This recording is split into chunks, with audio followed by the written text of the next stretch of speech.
There are many articles in the recent mainstream media that discuss the lack of preparedness of college graduates for the workforce of the 21st century. Some of the skills that they don't possess include writing skills, presentation skills, also curiosity and punctuality. Having worked in the industry for 25 years, I can attest to the importance of these skills. At that time, I would hold the universities responsible for this problem.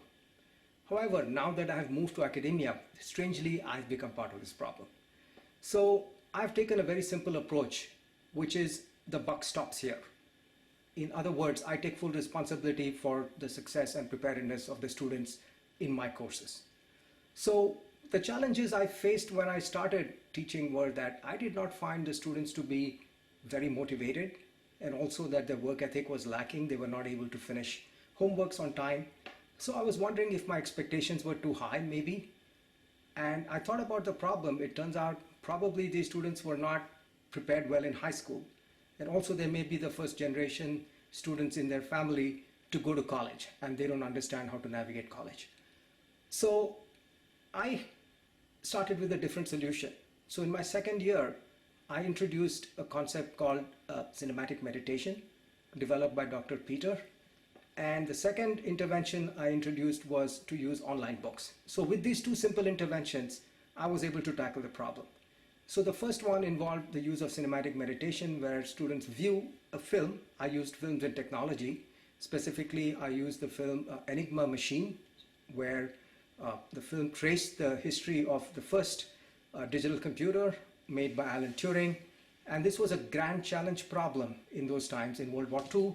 And so the students found this tremendously exciting, informative, and it led to very many classroom discussions on this topic. And they also wrote about their experiences in watching the film. So this really set the stage for them to be motivated. The second intervention involved the use of online books, which gave me feedback about which students were completing their work on time. I designed extra measures on top of the ones that are already produced by the online books.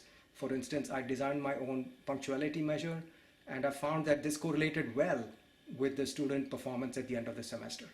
Now, the advantage of these early interventions is that they give you feedback within the first 2 weeks of the course about which students are struggling, which might need more attention. So this is a great tool to help faculty members, administrators, and even the students to stay on track, graduate on time, and also stay in the program as long as possible. So with these interventions, I found it is very easy to replicate in any classroom setting, and I greatly encourage my colleagues to do that. At the end of the day, I feel I owe a lot to engineering because it has made me so successful, and this is the least I could do for the field of engineering education. So this is my gift to the field, and I hope it benefits both the students and the faculty members involved. I also welcome collaborations with anybody who's interested in discussing these ideas further. These interventions were created about 5 years ago, pre-COVID times, and now they've acquired an even greater significance because there is a danger that many students are going to fall behind. So I have spent 25 years of my career working on artificial intelligence, which is to make machines intelligent. I'm spending the rest of my career right now working on making human beings, specifically students, more intelligent.